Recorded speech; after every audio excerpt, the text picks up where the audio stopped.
years learning history, chemistry, and calculus, but no one actually teaches us how to handle our own mind. In the world when the volume is always up, what if the real skill is learning to turn it down? Today, our guest is teaching thousands of kids to do exactly that through movement, breath, and a little bit of magic. She is the founder of Little Yogis, one of Mumbai's leading yoga programs, making a class that even we kids don't want to miss. Welcome to Unfiltered Talk, Sabrina. Thank you so much, Ishan and Yuvraj. It's a pleasure being here. Most yoga teachers start with adults. You started with kids. What were you thinking? So I'll tell you how it all started. I had yoga in my school, and back then I used to hate yoga because I never understood why I had to breathe, as in focus on my breath, close my eyes, just sit and do nothing. It was only when I was around 26, 27 years old is when I met a good yoga teacher who helped me connect with the practice and understand what yoga actually does to you. The whole idea came to me is when my daughter, Ikra, was around 6 years old, and I thought that when I got this entire tool at the age of 26 and made me feel so good, what if I give her this life skill from the age of 6 that she can use all through and make better use of it? So that's how it all started. So basically, we were the experiments and adults were the failed prototypes. You could say that, but what I love about teaching yoga for kids is y'all are so open to learning. Y'all are so receptive of learning new things. So it's a great audience to have. That's super interesting. Why do you use storytelling and characters to teach yoga to children instead of just teaching yoga? So yoga by itself is a very complex topic for a child to technically understand different aspects, right? From the breath work to the asanas to like the Surya Namaskar or maybe the relaxation and the guided meditation. Now, a good way to connect with a child is when you take anything to their level for them to know why they are learning something. Now, storytelling kind of helps us as teachers to come to your level and give you different reasons and different characters that you could relate to, and then use these skills that we are teaching you in your daily life. So, not just for the younger kids, like not just for the preschoolers where we use animal characters that they can relate to, but like boys of your age, if I have to ask you if there's somebody that you really look up to, it could be an athlete or a leader or anybody that you look up to.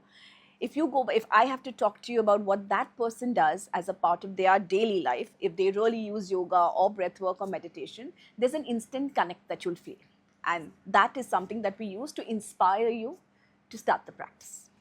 So, the secret to getting kids to do anything is good storytelling. Someone needs to tell my parents. As someone who works with kids every day, what's one worry you have about this generation? Oh, this generation has forgotten how to do nothing. That's something that you guys really need to learn. You're constantly stimulated by the things you're either reading or watching or just scrolling. And that is leading to you're so disconnected with the present moment. You'll have forgotten how to live in the now. And that is something which really scares me. We moved from daydreaming to doom scrolling and called it progress. Every parent says the same thing. We'd love to, but there's just no time. What do you tell them? So there's something that I truly believe in, UV, is that if you want to do something, you'll always remove time for it. And unfortunately, there is this whole understanding of yoga that you need a lot of time. You need to sit down for half an hour and meditate.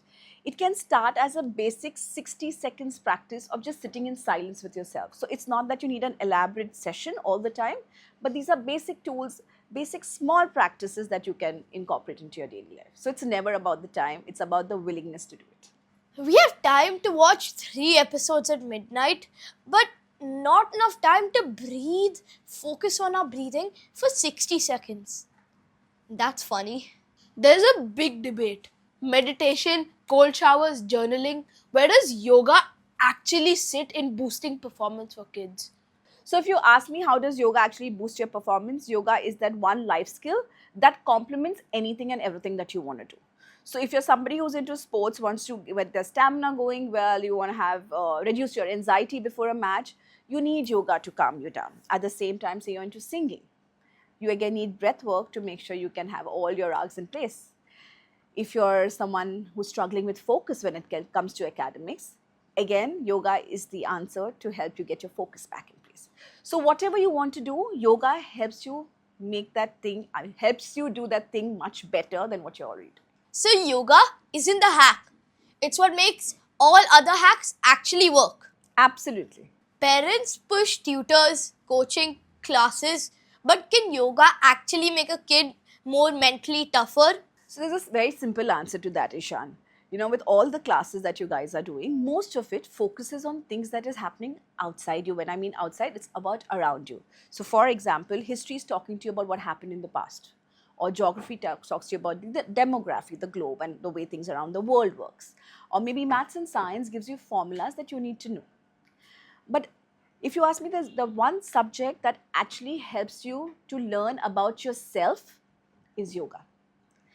That's the only thing which will help you connect with your true inner self, understand what's happening in your mind, learn things to calm yourself down.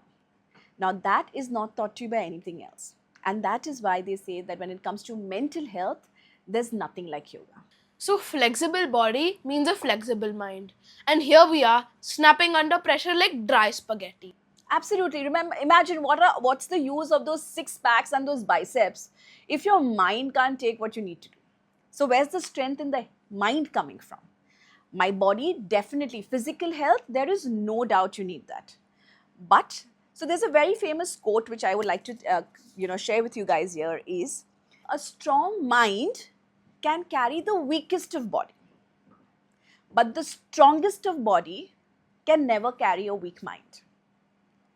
Which means that physically I could be the strongest person in this room. But if my mind is not in my control, that strength, that physical strength is of no use. But at the same time, you know, people who've had ailments which have been really bad and they've been really, trying to survive, have only been able to overcome that because they have been mentally in that space wanting to fight it. So that's why mental health is so important. That's amazing. Okay, rapid fire, let's go. No explanations. First instinct only. And we will be judging. Okay, let's go. What's one word to describe kids today? Disconnected. Are we? One habit that parents think is productive but is actually harmful. Wanting their kids to do something constantly, like no time to breathe. Oh God, my entire childhood flashed before my eyes. Choo-choo.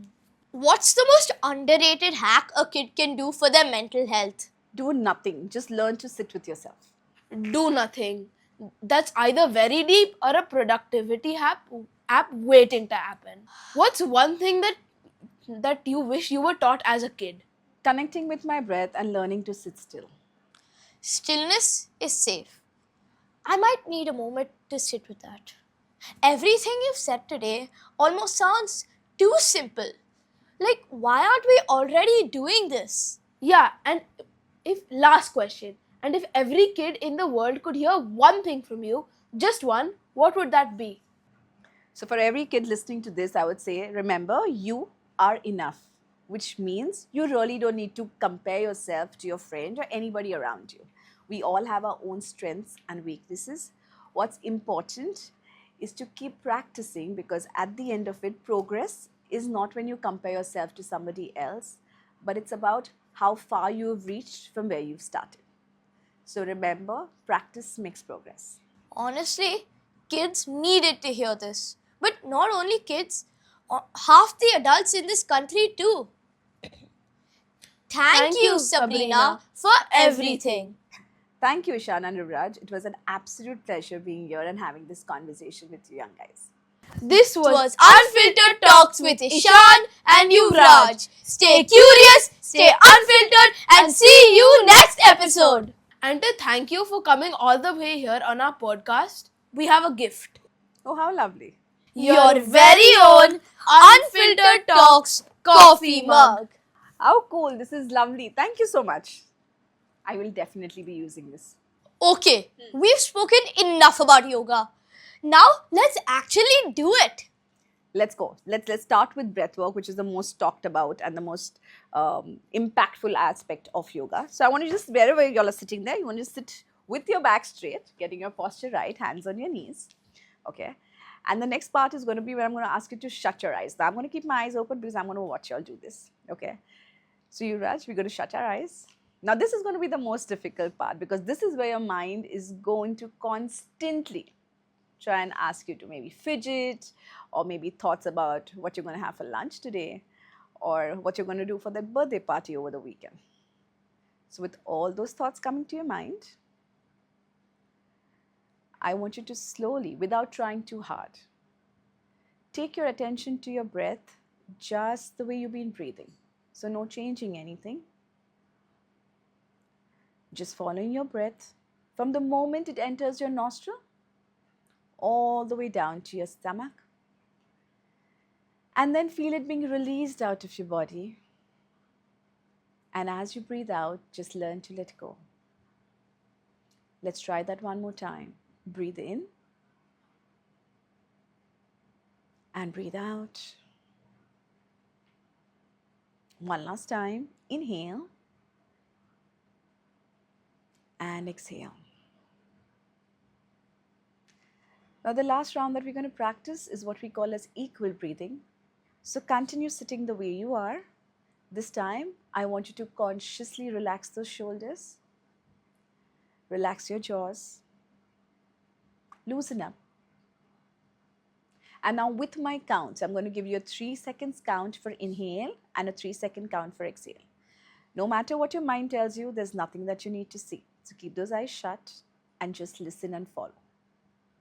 So, let's begin.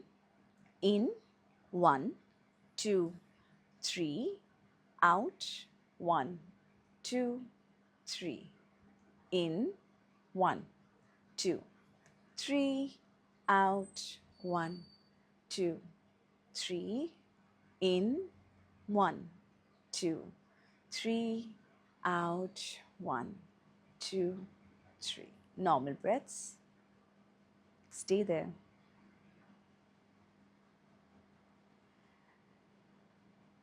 Now, I want you to bring your palms together, so like a namaste, and I want you to start rubbing your palms. So, making them nice and warm. As you rub them against each other, you kind of generate this energy, and you're going to take the center of your palms and cup your eyes.